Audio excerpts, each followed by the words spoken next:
2 Tawarik pasal 11. Ketika Rehabeam datang ke Yerusalem, ia mengumpulkan kaum Yehuda dan Benyamin, 180.000 teruna yang sanggup berperang untuk memerangi orang Israel dengan maksud mengembalikan kerajaan itu kepadanya.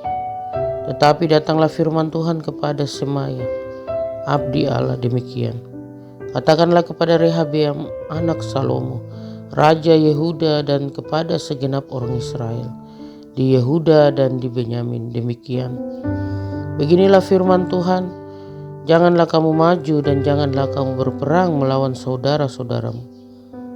Pulanglah masing-masing ke rumahnya, sebab akulah yang menyebabkan hal ini terjadi.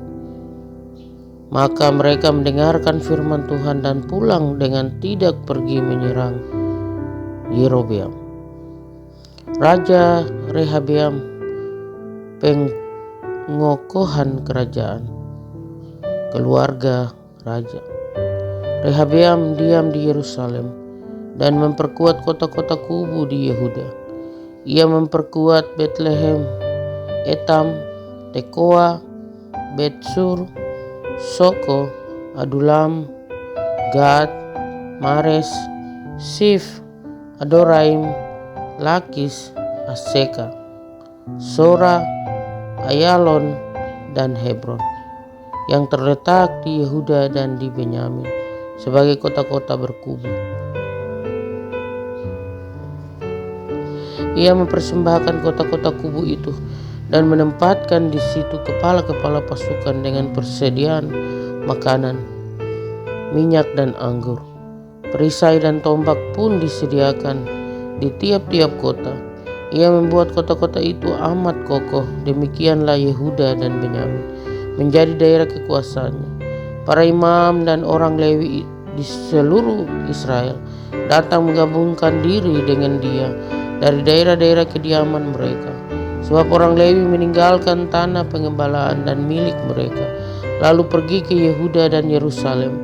Oleh karena Yerobeam dan anak-anaknya melarang mereka memegang jabatan imam Tuhan dan mengangkat bagi dirinya imam-imam untuk bukit-bukit pengorbanan, untuk jin-jin dan untuk anak-anak lembu jantan yang dibuatnya. Dari segenap suku Israel, orang datang ke Yerusalem mengikuti orang-orang Lewi itu, yakni orang yang telah membulatkan hatinya untuk mencari Tuhan Allah Israel. Dan mereka datang untuk mempersembahkan korban kepada Tuhan Allah nenek moyang mereka.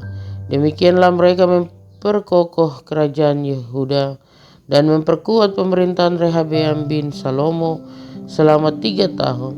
Karena selama 3 tahun mereka hidup mengikuti jejak Daud dan Salomo.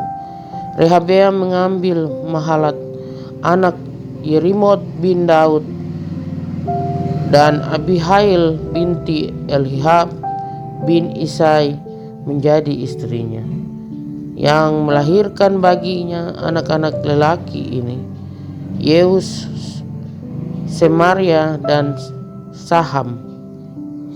Sesudah Mahalat ia mengambil Maakah, anak Absalom, menjadi istrinya, yang melahirkan baginya Abia, Atai, Sisa, dan Selomit. Rehabeam mencintai Maakah, anak Absalom itu, lebih daripada semua istri dan gundiknya.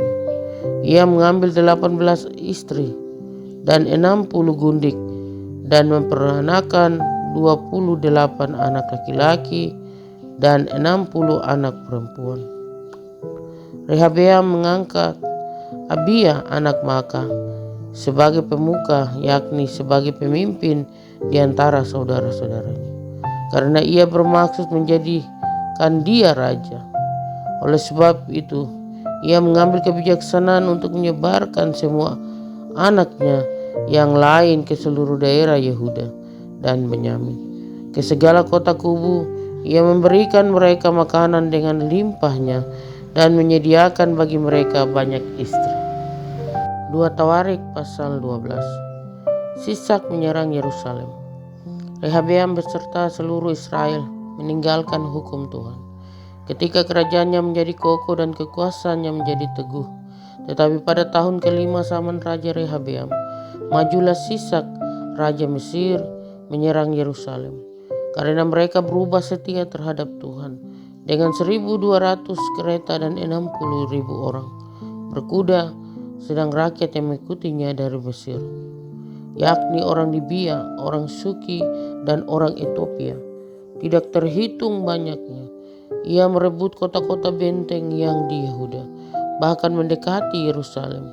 Nabi Semaya datang kepada Rehabeam dan pemimpin-pemimpin Yehuda yang berkumpul di Yerusalem, berhubung dengan ancaman Sisak, dan berkata kepada mereka, "Beginilah firman Tuhan, kamu telah meninggalkan aku, oleh sebab itu aku pun meninggalkan kamu juga dalam kuasa Sisak." Maka pemimpin-pemimpin Israel dan raja merendahkan diri dan berkata, "Tuhanlah yang benar."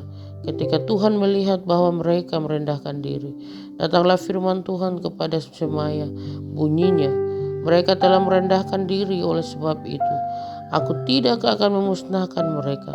Aku segera akan meluputkan mereka, dan kehangatan murkaku tidak akan dicurahkan atas Yerusalem dengan perantaraan Sisak.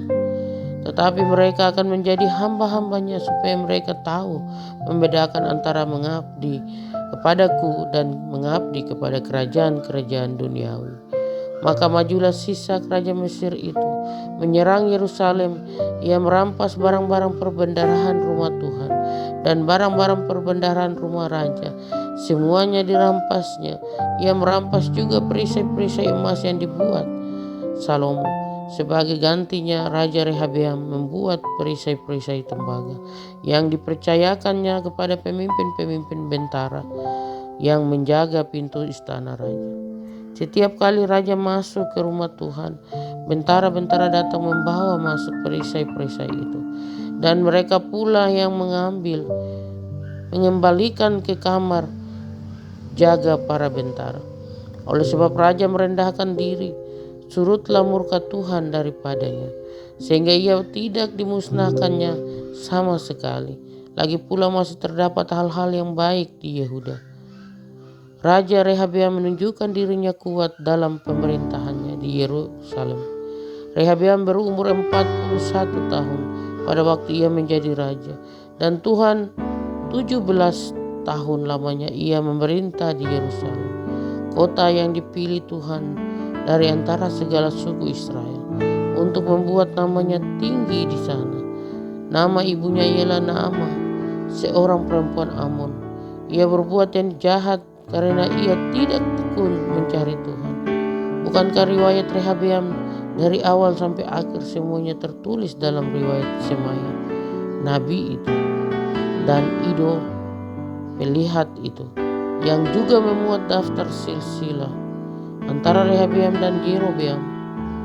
Terus menerus ada perang. Kemudian Rehabeam mendapat perhentian bersama-sama dengan nenek moyangnya, dan ia dikuburkan di kota Daud. Maka Abia anaknya menjadi raja menggantikan dia. 2 Tawarik pasal 13. Raja Abia. Dalam tahun ke-18 zaman Raja Yerobeam, menjadi rajalah Abia atas Yehuda. 3 tahun lamanya ia memerintah di Yerusalem. Nama ibunya ialah Mikaya, anak Uriel dari Gibea. Dan ada perang antara Abia dan Yerobeam. Abia memulai perang dengan pasukan pahlawan-pahlawan perang yang jumlahnya 400.000 orang pilihan. Sedangkan Yerobeam mengatur barisan perang melawan dia dengan 800.000 orang pilihan, pahlawan-pahlawan yang gagah perkasa. Lalu Abia berdiri di atas gunung Semarai yang termasuk pegunungan Efraim, dan berkata, "Dengarlah kepadaku, Yerobeam dan seluruh Israel. Tidakkah kamu tahu bahwa Tuhan Allah Israel telah memberikan kuasa kerajaan atas Israel kepada Daud dan anak-anaknya untuk selama-lamanya dengan suatu perjanjian garam? Tetapi Yerobeam bin Nebat, hamba Salomo bin Daud, telah bangkit memberontak melawan tuannya, petualang orang-orang Dursila berhimpun padanya. Mereka terlalu kuat bagi Rehabeam, bin Salomo yang masih muda dan belum teguh hati, dan yang tidak dapat mempertahankan diri terhadap mereka. Tentu kamu menyangka bahwa kamu dapat mempertahankan diri terhadap kerajaan Tuhan yang dipegang keturunan Daud, karena jumlah kamu besar dan karena pada kamu ada anak lembu emas yang dibuat Yerobeam untuk kamu menjadi Allah. Bukankah kamu telah menyingkirkan imam-imam Tuhan, anak-anak Harun itu, dan orang-orang Lewi, lalu mengangkat imam-imam menurut kebiasaan bangsa-bangsa negeri-negeri lain, sehingga setiap orang yang datang untuk ditabiskan dengan seekor lembu jantan muda dan 7 ekor domba jantan dijadikan imam untuk sesuatu yang bukan Allah. Tetapi kami ini Tuhanlah Allah kami, dan kami tidak meninggalkannya, dan anak-anak Harunlah yang melayani Tuhan sebagai imam. Sedang orang Lewi menunaikan tugasnya, yakni setiap pagi dan setiap petang mereka membakar bagi Tuhan korban bakaran dan ukupan dari wangi-wangian, menyusun roti sajian di atas meja yang tahir, dan mengatur kandil emas dengan pelita-pelitanya untuk dinyalakan setiap petang, karena kamilah yang memelihara kewajiban kami terhadap Tuhan Allah kami. Tetapi kamulah yang meninggalkannya. Lihatlah, pada pihak kami Allah yang memimpin, sedang imam-imamnya siap meniup tanda serangan terhadap kamu dengan nafiri isyarat-isyarat. Hai orang Israel, jangan kamu berperang melawan Tuhan Allah nenek moyangmu, karena kamu tidak akan beruntung. Tetapi Yerobeam mengirim suatu pasukan penghadang yang harus membuat gerakan keliling supaya sampai di belakang mereka, sehingga induk pasukannya berada di depan Yehuda dan pasukan-pasukan penghadang di belakang mereka. Ketika Yehuda menoleh ke belakang, lihatlah mereka harus menghadapi pertempuran dari depan dan dari belakang. Mereka berteriak kepada Tuhan, sedang para imam meniup nafiri, dan orang-orang Yehuda memekikkan pekik perang. Pada saat orang-orang Yehuda itu memekikkan pekik perang, Allah memukul kalah Yerobeam dan segenap orang Israel oleh Abia dan Yehuda. Orang Israel lari dari depan Yehuda, tetapi Allah menyerahkan mereka ke dalam tangan Yehuda. Abia dengan laskarnya mendatangkan kekalahan yang besar kepada mereka. Dari orang Israel mati terbunuh 500.000 orang pilihan. Demikianlah orang Israel ditundukkan pada waktu itu. Sedang orang Yehuda menjadi kokoh karena mereka mengandalkan diri kepada Tuhan Allah nenek moyang mereka.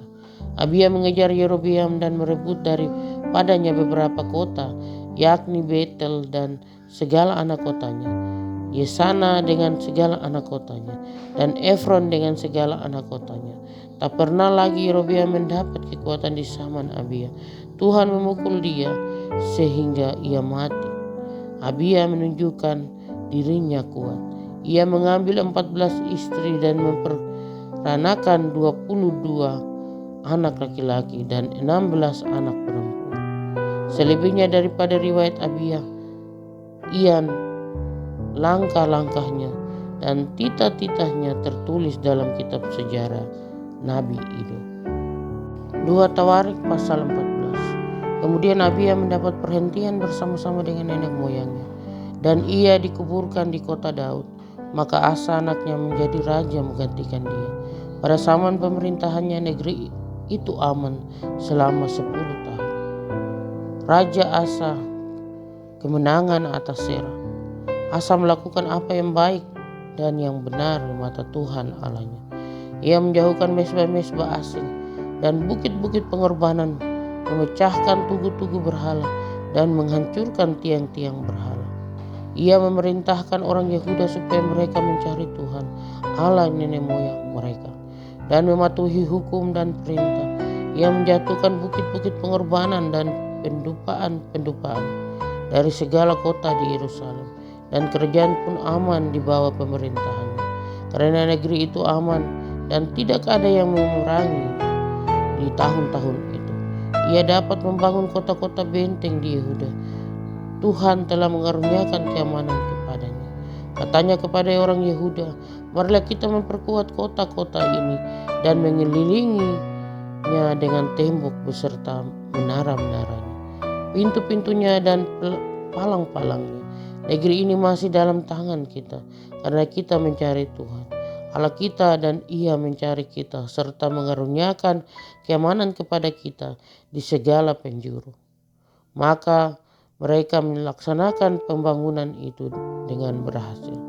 Pasukan-pasukan Asa yang dari Yehuda jumlahnya 300.000 orang yang membawa perisai besar dan tombak, dan yang dari Benyamin jumlahnya 280.000 orang yang membawa perisai kecil. Sebagai pemanah, mereka semua pahlawan-pahlawan yang gagah perkasa. Sera orang Ethiopia itu maju berperang melawan mereka dengan tentara sebanyak 1.000.000 orang dan 300 kereta. Ia sampai ke Maresa. Lalu Asa maju menghadapinya. Mereka mengatur barisan perangnya di lembah Sefata dekat Maresa. Kemudian Asa berseru kepada Tuhan Allahnya, "Ya Tuhan, selain daripada Engkau, tidak ada yang dapat menolong yang lemah terhadap yang kuat. Tolonglah kami ya Tuhan, Allah kami, karena kepadamu-lah kami bersandar, dan dengan nama-Mu kami maju melawan pasukan yang besar jumlahnya ini. Ya Tuhan, Engkau Allah kami, jangan biarkan seorang manusia mempunyai kekuatan untuk melawan Engkau." Dan Tuhan memukul kalah orang-orang Ethiopia itu di hadapan Asa dan Yehuda. Orang-orang Ethiopia itu lari, lalu dikejar oleh Asa dan laskarnya sampai ke Gerar. Dari orang-orang Ethiopia itu amat banyak yang tewas, sehingga tidak ada yang tinggal hidup, karena mereka hancur di hadapan Tuhan dan tentaranya. Orang-orang Yehuda memperoleh jarahan yang sangat besar. Mereka mengalahkan semua kota di sekeliling Gerar karena ketakutan yang dari Tuhan menimpa penduduknya. Mereka menjarahi semua kota itu karena jarahan yang besar terdapat di situ. Tenda-tenda pemilik ternak pun direbut mereka, dan banyak kambing domba dan unta diangkutnya sebagai jarahan. Lalu mereka kembali ke Yerusalem. 2 Tawarik pasal 15. Pembaharuan oleh Asa. Asaria bin Oded dihinggapi roh Allah. Ia pergi menemui Asa dan berkata kepadanya, "Dengarlah kepadaku, Asa dan seluruh Yehuda dan Benyamin. Tuhan beserta dengan kamu bila mana kamu beserta dengan Dia. Bila mana kamu mencarinya, Ia berkenan ditemui olehmu. Tetapi bila mana kamu meninggalkannya, kamu akan ditinggalkannya. Lama sekali Israel tanpa Allah yang benar, tanpa ajaran daripada imam dan tanpa hukum. Tetapi dalam kesesakan mereka berbalik kepada Tuhan, Allah orang Israel. Mereka mencarinya dan Ia berkenan ditemui oleh mereka. Pada zaman itu tidak dapat orang pergi dan pulang dengan selamat, karena terdapat kekacauan yang besar di antara segenap penduduk daerah-daerah. Bangsa menghancurkan bangsa, kota menghancurkan kota, karena Allah mengacaukan mereka dengan berbagai-bagai kesesakan. Tetapi kamu ini kuatkanlah hatimu, jangan lemah semangatmu, karena ada upah bagi usaha. Ketika Asa mendengar perkataan nubuat yang diucapkan oleh Nabi Asaria bin Oded itu, ia menguatkan hatinya dan menyingkirkan dewa-dewa kekejikan dari seluruh tanah Yehuda dan Benyamin dan dari kota-kota yang direbutnya di pegunungan Efraim. Ia membaharui mezbah Tuhan yang ada di depan balai bait suci Tuhan. Ia mengumpulkan seluruh Yehuda dan Benyamin dan orang-orang Efraim, Manasye dan Simeon yang tinggal di antara mereka sebagai orang asing. Sebab dari Israel banyak yang menyeberang memihak kepadanya ketika mereka melihat bahwa Tuhan Allahnya beserta dengan dia. Mereka berkumpul di Yerusalem pada bulan ketiga tahun ke-15 dari pemerintahan Asa. Pada hari itu mereka mempersembahkan kepada Tuhan 700 lembu sapi dan 7.000 kambing domba. Dari jerahan yang mereka bawa pulang, mereka mengadakan perjanjian untuk mencari Tuhan Allah nenek moyang mereka dengan segenap hati dan jiwa. Setiap orang, baik anak-anak atau orang dewasa, baik laki-laki atau perempuan, yang tidak mencari Tuhan Allah Israel harus dihukum mati. Mereka bersumpah setia kepada Tuhan dengan suara yang nyaring, dengan sorak-sorai, dan dengan tiupan nafiri dan sangkakala. Seluruh Yehuda bersukaria atas sumpah itu, karena dengan segenap hati mereka bersumpah setia dan dengan kehendak yang bulat mereka mencari Tuhan. Tuhan berkenan ditemui oleh mereka dan mengaruniakan keamanan kepada mereka di segala penjuru. Bahkan Raja Asa memecat Maakah neneknya dari pangkat ibu suri karena neneknya itu membuat patung Asyera yang keji. Asa merobohkan patung yang keji itu, menumbuknya sampai halus dan membakarnya di lembah Kidron. Sekalipun bukit-bukit pengorbanan tidak dijauhkan dari Israel, namun hati Asa tulus ikhlas sepanjang umurnya. Ia membawa persembahan-persembahan kudus ayahnya dan persembahan-persembahan kudusnya sendiri ke rumah Allah, yakni emas dan perak serta barang-barang lain.